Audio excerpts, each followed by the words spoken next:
Hello दोस्तों, आज मैं हाजिर हूँ आपके सामने नोबेल पुरस्कार का बेहतरीन ट्रिक लेके, जो आपको नोबेल प्राइज़ को याद करने में इतना बेहतरीन साबित होने वाला है कि नोबेल प्राइज़ 2024 आपको एक बार पढ़ने से सब दिन के लिए याद हो जाएंगे।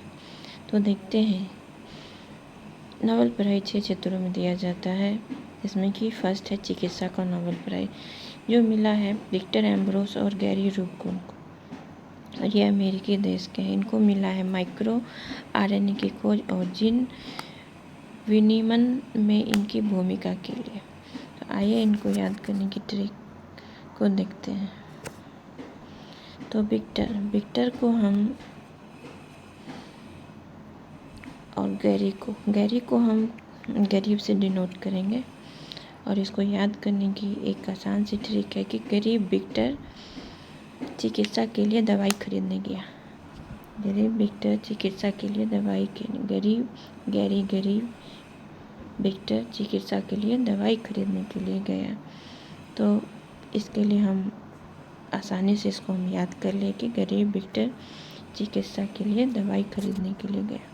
अब आगे चलते हैं। जॉन हॉपफील्ड और जेफरी हिंटन को भौतिक क्षेत्र में प्राइज मिला है, नोबेल प्राइज़ मिला है। अब भौतिक को हम डिनोट करेंगे भूत से। भौतिक को हम डिनोट करेंगे भूत से।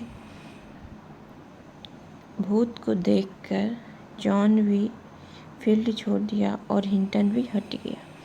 जॉन वी फील्ड छोड़ दिया और हिंटन भी हट गया। आसानी से हम भौतिक का भी नोबेल प्राइज़ को याद कर लिए। अब हम बढ़ते हैं आगे रसायन की तरफ। रसायन में 3 लोगों को नोबेल प्राइज़ मिला है, जिसमें कि डेविड बेकर, डेमिस हसाविस और जॉन जम्पर हैं। डेविस बेकर अमेरिका के हैं, डेमिस हसाविस ब्रिटेन के हैं और जॉन जम्पर यूएसए के हैं। कंप्यूटेशनल प्रोटीन डिजाइन एवं प्रोटीन संरचना भविष्यवाणी के लिए इनको नोबेल प्राइज़ मिला है। इनको याद करने की एक अच्छी सी ट्रिक है कि बेकार का रस पीकर डेमिस भी हंस के जंप करने लगा।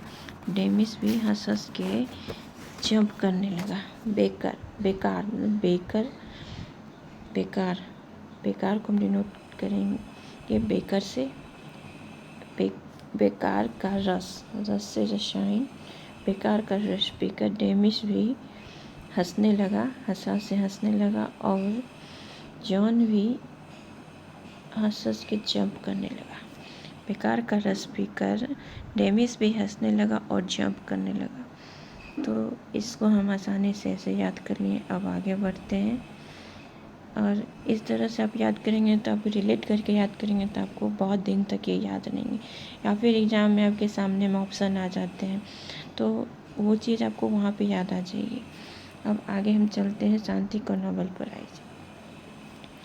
शांति ये मिला है निहोन हिंडाक्यो, जो कि जापानी संगठन के हैं। इनको मिला है परमाणु हथियारों से मुक्त विश्व बनाने के प्रयासों के लिए।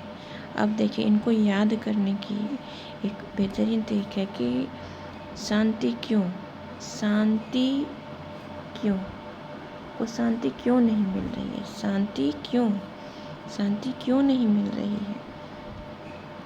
तो यहाँ से शांति निहोन हिंडाक्यो, इसको भी याद कर लिए हैं। अब हम आगे बढ़ते हैं। और अर्थशास्त्र में भी 3 आदमी को नोबेल प्राइज़ मिला है। और इनको याद करने की एक आसान सी ट्रिक है। इनको याद कि मोगलू के 2 बेटे थे और वो पैसा मांगने के लिए अपने पापा के पास गए। देखिए इसको कैसे हम रिलेट किए। मोगलू में से क्या, मोगलू या फिर मोगलू ने गोलू कर दी, आसान है। गोलू के 2 बेटे थे यहाँ, और यहाँ दोनों में लगा हुआ सन, उससे हो गया साइमन जॉनसन और जेम्स रॉबिन्सन। गोलू के 2 बेटे थे और वो अपने पापा से पैसे मांगने। अर्थशास्त्र हमारा वित्त से संबंधित है, पैसे से संबंधित है। इससे हम उसको रिलेट कर देंगे कि गोलू के 2 सन थे और अपने पापा से पैसा मांगने के लिए गए। इससे आप आसानी से अर्थशास्त्र के तीनों जिनको भी नोबेल प्राइज़ मिला उनको याद कर चुके हैं। अब हम आगे बढ़ते हैं। साहित्य का नोबेल प्राइज़, हांगकांग, दक्षिण कोरिया। तो आप इसको ऐसे रिलेट कीजिए कि हांगकांग नाम का लड़का साहित्य सीखने के लिए दक्षिण कोरिया गया। हांगकांग नाम का लड़का साहित्य सीखने के लिए दक्षिण कोरिया गया और ये मिला है उनकी गहन काव्यात्मक गद्य के लिए जो ऐतिहासिक आघातों का सामना करती हैं और मानव जीवन की नाजुकता को उजागर करती हैं। तो ऐसे आपने देखा कि हमने आसानी से नोबेल प्राइज़ के जिनको भी 6 क्षेत्रों में मिला उनको आसानी से याद कर लिए। और आप चाहते हैं कि आगे मैं और भी अच्छी अच्छी ट्रिक लेके आऊँ तो कृपया मुझे सपोर्ट कीजिए, मेरे चैनल को सब्सक्राइब कर लीजिए और बेल आइकन को दबा दीजिए ताकि जो भी मैं अच्छी अच्छी वीडियो लेके आऊँ वो आपके पास तुरंत पहुँच जाए। Okay, thank you.